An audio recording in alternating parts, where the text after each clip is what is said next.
Hello everyone. This lecture is part of your paper on news and society. Colonialism was a parasitic system which thrived by destroying the indigenous culture and knowledge system of the colony.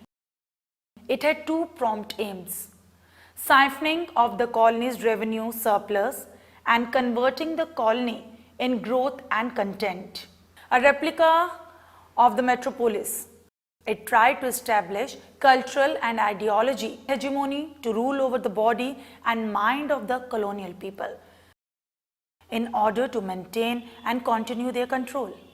The challenge to this notion of intellectual cloning came from the Indian national movement, led by Indian National Congress, and prior to them by the social reformers of the 19th century. The social reformers of the 19th century critically analyzed and indulged in the introspection of the Indian tradition, customs and practices. The attempt of the 19th century social reforms and the leaders of Indian National Congress gave rise to debate and cognitive introspection, leading to the questioning of whether the Western paradigm and British model of knowledge system, communication and governance was comprehensive enough to be able to take India forward.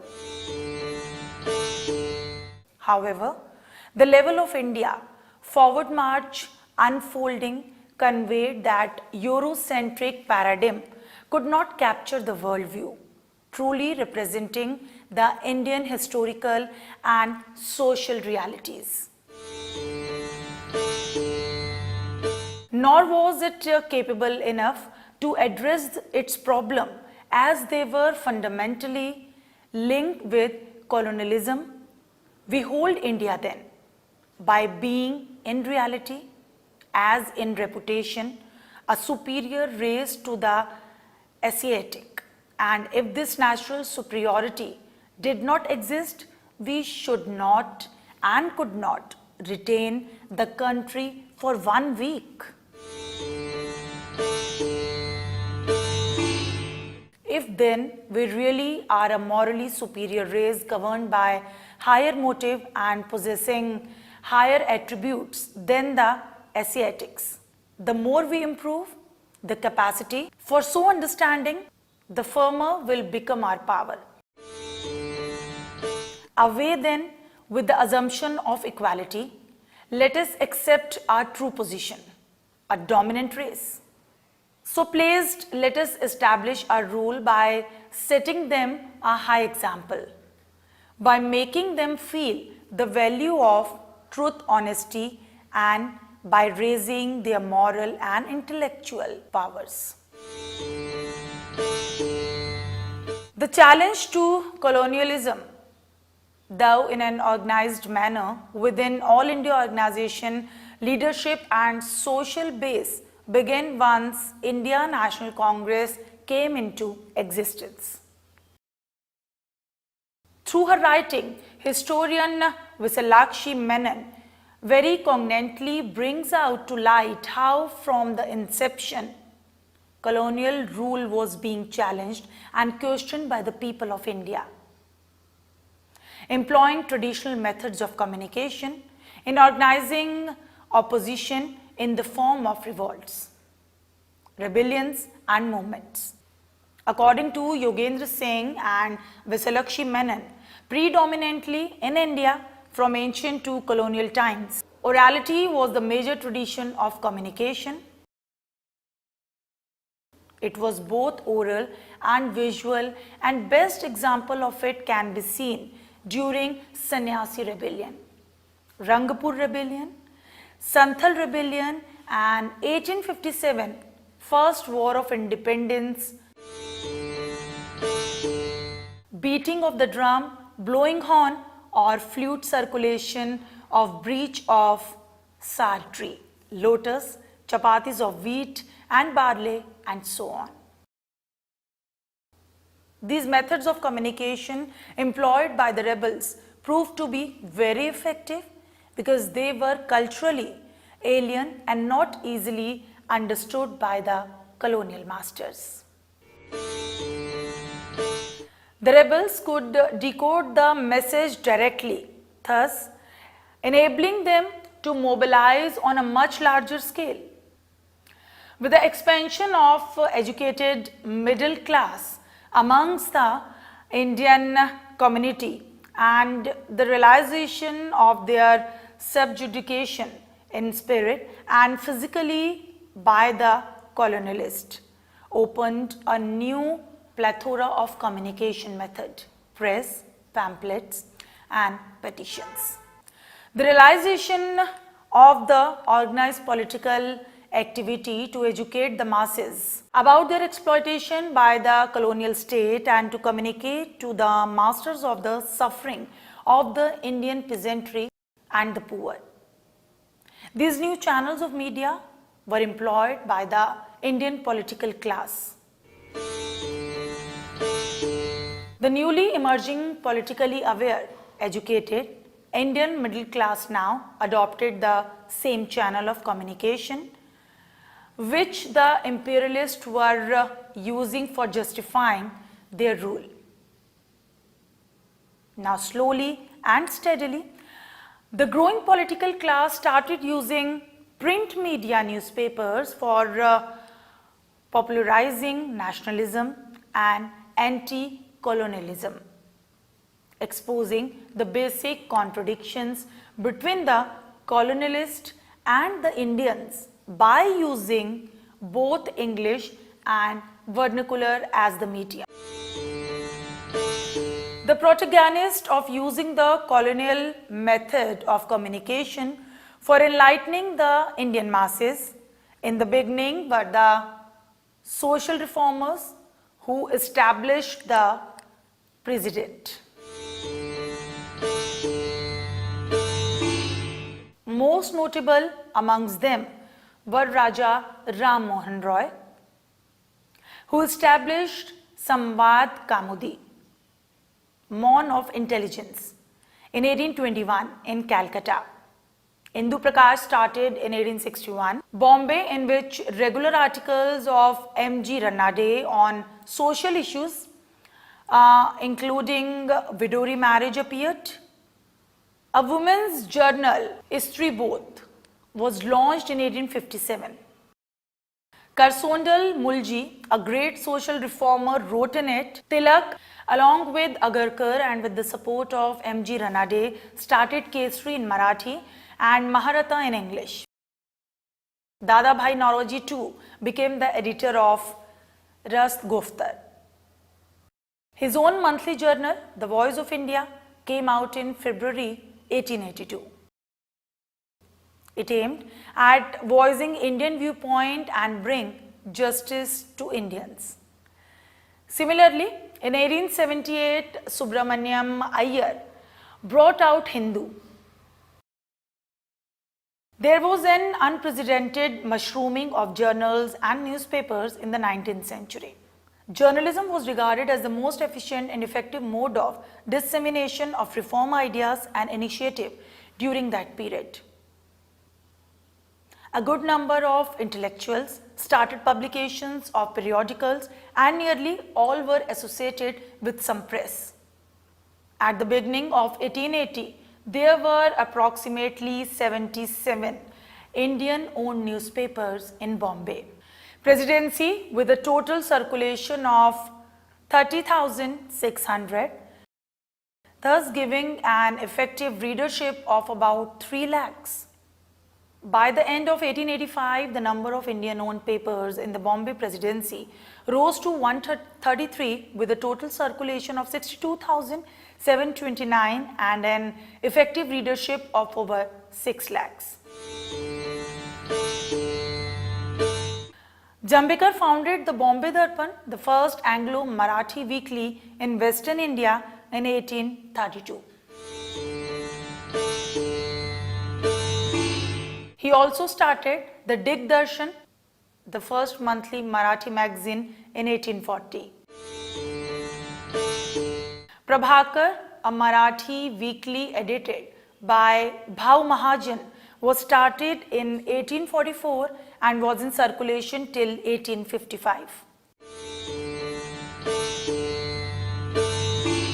Gopal Hari Deshmukh, known by his pen name Lokhetwadi, started the Danyan Prakash in Pune in 1849 and founded the Indu Prakash and Anglo-Marathi Weekly in 1862 in Bombay. The Native Opinion and English Weekly was started by Mandlik in 1864 and Pratna Samaj started the Subodh Patrika in 1873. Chiplunkar started the Nibandhmala, a monthly Marathi magazine, in 1874. And Mahatma Phule started the Deen Bandhu, the mouthpiece of Satya Shodhak Samaj, in 1875. Educating people and creating public awareness about the problems confronting the country was the underlying idea behind the social reformers. Journalistic ventures. Towards the end of the 19th century, a more assertive and explicitly nationalist in fervor newspapers made their appearance. Surendranath Banerjee founded Bengali and Bipin Chandrapal established New India and Vande Mataram. The upsurge in nationalist writings through the journals and newspapers increased with the enforcement of the Vernacular Press Act of 1878. In large numbers, students protested. Patriotic songs and plays were sung and enacted. In Lahore, under the influence of Surendranath Banerjee, Dayal Singh Majithia started Tribune. In Calcutta, as in Bombay Presidency, the Indian-owned press were very influential. A large number of Indian-owned English newspapers and journals came into existence in Calcutta. The most prominent ones being the Bengali Amrit Bazar Patrika, Hindu Patriot Indian Mirror, and the Bengal Public Opinion. Bipin Chandrapal started a Bengali weekly called Paridarsak in 1880 at Sylhet. Pandit Motilal Nehru too started a newspaper named Independent, whose editor till 1921 was Bipin Chandrapal. Other vocal and important newspapers and weeklies were Punjabi in Lahore, Swarajya in Bombay, Yugantar and Sonar Bangla in Calcutta.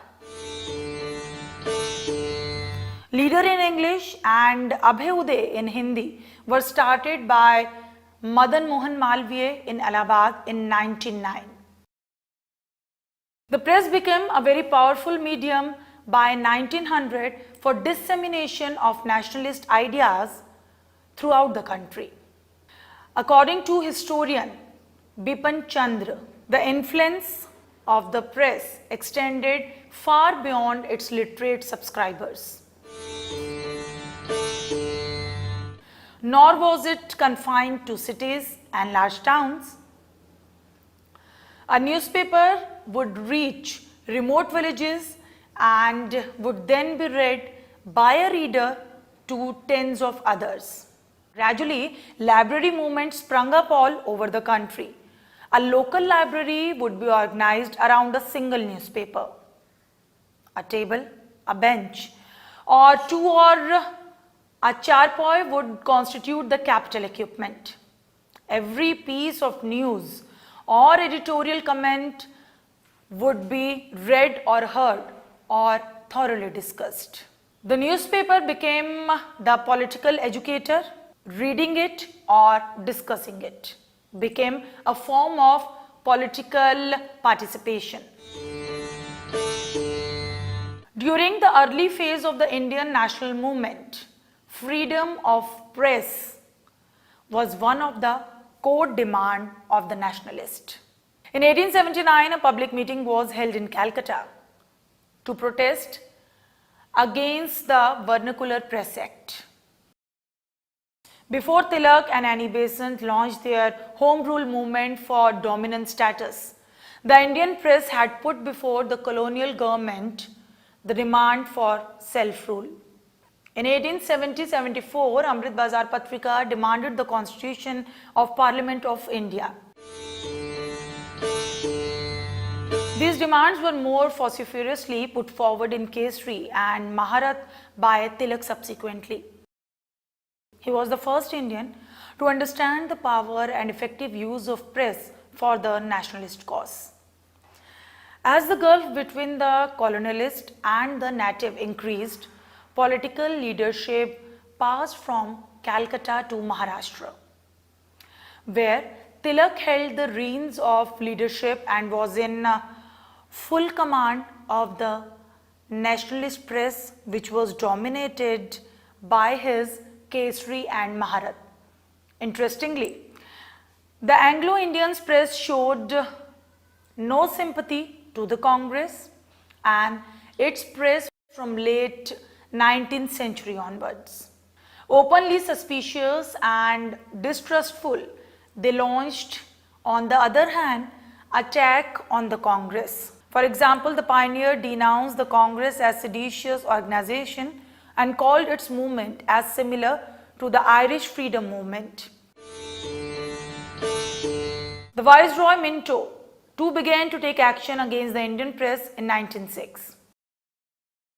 Under his governance in June 1906, Punjabi, a Lahore-based newspaper, was prosecuted and its editor was jailed for 6 months. The editors of Hindustan Yugantar and Sonar Bangla were arrested and prosecuted on the charges of sedition. With the proliferation of nationalist and vernacular press, tirades against them were initiated. Since government could not ignore them, the government wanted to send a strong message to the Indians. So from 1907 onwards, government on regular basis indulged in the arrest, prosecution and confiscation of the nationalist and the vernacular press. Lokmanya Tilak was prosecuted on the charge of sedition in 1908. His Kesari and Maharat created havoc for the government. In the editorials of both the newspapers, he compared the nationalist press with night watchmen and outlined their responsibility as to keep check on the executives and put fear in them of public opinion. By the end of 1882, Kesari became the largest vernacular paper in circulation and Maharat attained the status of the leading representative of Indian public opinion. Tilak, through these newspapers, conveyed his views on the government by writing on the inadequate relief measures during the Great Famine and Plague in Bombay Presidency in 1896-97. Tilak till 1919, before he died in 1920, was the most dedicated and persistent critic of the government. He criticized the government action during the plague epidemic in Pune, repressive policy of the government to stop public meetings, gagging press, and encouraging false reporting of the Anglo-Indian press about the nationalist press. This led to his prosecution and he was sentenced to 6 years of rigorous imprisonment on 22nd of July 1908. The anxiety of the government increased with the expansion of the nationalist press. This was evident from the wild scare spread by the Anglo-Indian press reporting on the eve of the 50th anniversary of the 1857 mutiny that the nationalists under the leadership of Lala Lajpat Rai were planning a revolt in Punjab. They published that Lala Lajpat Rai had collected 1 lakh men to attack Lahore Fort on 10th May 1907. Government and Anglo-Indian press attacked Tilak and Annie Besant. Home Rule movement launched separately in 1916. Annie Besant too opposed the government's attempt of curtailing freedom of expression and press vigorously. Action was taken against her paper New India on a number of occasions under the press law of 1910, and the securities she deposited were forfeited and fresh ones were demanded. However, Annie Besant continued her campaign against the government, taking precaution of not infringing the law, thus causing a good deal of embarrassment to the government. A white lady siding with the nationalist and the natives. With the emergence of Gandhi on the national scene, a new narrative entered into the domain of the new nationalist press. The death of Gopal Krishna Gokhale and Firoz Shah Mehta in 1915 and Tilak in 1920. The role of the earlier leaders was marginalized now. Gandhi introduced a more radical definition of moderation and his political strategies of satyagraha. Non-cooperation, non-violence, civil disobedience fundamentally altered the context of political debate and action. He reorganized and revitalized Congress by expanding its social base, centralizing control over the organization and portraying it as an alternative to the colonial state and the governance. Now the nationalist press spoke with new vigor, land and confidence. Till now its impact was circumscribed by lack of mass base and participation. Only Tilak was able to extend his area of influence by his bold writings. However, with the arrival of Gandhi, a new enthusiasm was injected into the nascent, struggling nationalist press. With him rose a number of vernacular journals in all provinces. The change in thought and deed brought to nationalist press by Gandhi posed a serious challenge to the British rule, for their tone and action were different from those they had been accustomed to, that is, the earlier vernacular press and the Indian English press. As an editor, Gandhi took over Young India in 1990 and laid down strict standards for himself by not accepting advertisements. He believed that for the survival of the journal or newspaper, cooperation and revenue from subscribers was essential. He regarded freedom of expression as an essential bloodline for democracy and strongly rejected any kind of restrictions and censors by the government. But he was also an ardent believer in democracy, with accountability and responsibility. So he strongly rejected any kind of sensationalism, flippancy on casual reporting by a newspaper. His writings had the widest circulation of any single individual in the country. Gandhi believed in the significance of press media for the survival of democracy. According to him, press played a basic role in the dissemination of ideas to the farthest corner of human civilization, and if it could not be achieved through press, then endeavor should be made through handwritten pamphlets. His writings generated large-scale impact, all the more by his spectrum of issues and themes, from unjust policies of the government to cleanliness and personal hygiene to be practiced by the natives for attaining Swaraj. The vicissitude of political environment defined the progress of Young India.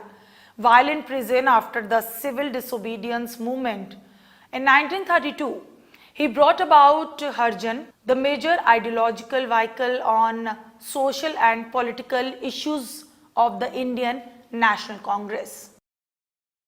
Indian national movement entering into its most challenging phase with the arrival of Gandhi forces the government to review its existing attitude towards the national leaders and the press. The revisionist change was slow, but pragmatic considerations did not let the government to abandon it. With increasing attack, more potent and effective from the new leaderships of the Congress did not allow the government to be complacent and be satisfied with the artful imagery practiced earlier. There was increasing emphasis on image and concern about its ability to hold on to its image of civilizational and modernization mission vis-a-vis India. The challenge posed by the Congress and the nationalist press now questioned British institutional inheritance and its imposition through their reporting with a new vision of free India. In response, the government made assumptions about Congress, weaknesses and its collapse. The rising status of the Congress from an outlaw organization to playing central role in the new politics created problems for the colonialist as to how to deal with this new shift. Many officials could not decide which image represented the reality and which image they preferred. The government oscillated between offering olive branch of reforms as well as option of repression as seen during non-cooperation, civil disobedience and Quit India movement. According to Israel, by initiating constitutional reforms and projecting the withdrawal of Gandhian movement as a sign of victory, the focus of the government in portrayal of its image as a progressive and enlightened participant in the design of India, future and that of the Congress as a spent force, unrepresentative of the people of India, who would find a more secure place under the Raj umbrella. The colonial officialdom were not happy with the provisions given to the natives under pressure from the Congress in the form of constitutional reforms. They backed restoration of previous system of administrative curtailment of freedom to the press. They were not happy with the restoration of Metcalfe liberal standards and repealment of 1910 Press Act in 1922. But when civil disobedience movement was launched in 1930, clamoring for rigid press control gained momentum, and in 1931 a new Press Act came into action. However, by then much water had flown under the bridge. Now it was possible to reimpose the Adam regulations, and the new act was formed more to deal with those who advocated and stimulated violence and not criticism of the government. In conclusion, the history of the nationalist press has not yet got its due recognition. Most of the work on the nationalist press are either colored with imperialist semiotics or are purely narrative in nature. Therefore, the Western historians and their Indian followers with fluidity fall into the imperialist viewpoint of looking at the character of the nationalist press as something which was struggling with symbolic representation to convince their readers and their adversaries that what they were reporting was factual reporting of the ground reality, that is, increasing mass appeal of nationalism and the Congress. The Indian historian and journalist were charmed by the format and style of reporting and the get-up of the newspapers rather than the manner and nature of reporting. Thus, such historians concerned with the history of press fell into the trap of imperialist historians who, under the garb of Victorian liberalism, still concentrate on the denouncing the contribution of nationalist press and present it as a ramshackle coalition, symbolic representation, blocked down with asserting a defensive Hindu identity involved in local interest. Therefore, there is an essential need to review, revisit and reevaluation of the role of the nationalist press within the context of colonialism with objectivity and sincerely.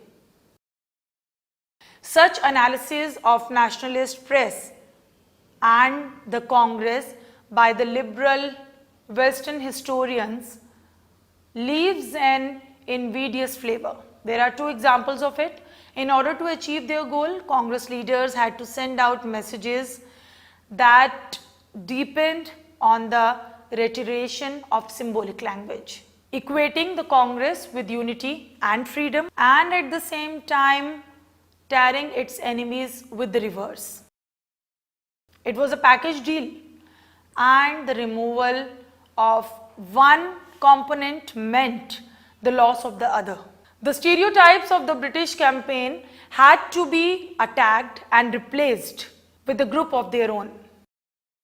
Reporting done by the nationalist press on the Punjab wrong and mass appeal of Congress led movements, according to Western historians, were attempts allowing vivid image to overshadow pale reality. Further reflections of their empathy with imperialist perspective can be gleaned from such assessment. A totalitarian regime might have prevented nationalist leaders from achieving such notoriety and suppressed as well news reports of embarrassing events. But the British government of India lacked that absolute power. It could and did control at the margin, but in the main, the communication system was extraordinarily free to use propaganda on behalf of any mission as long as the attacks were not associated with violence.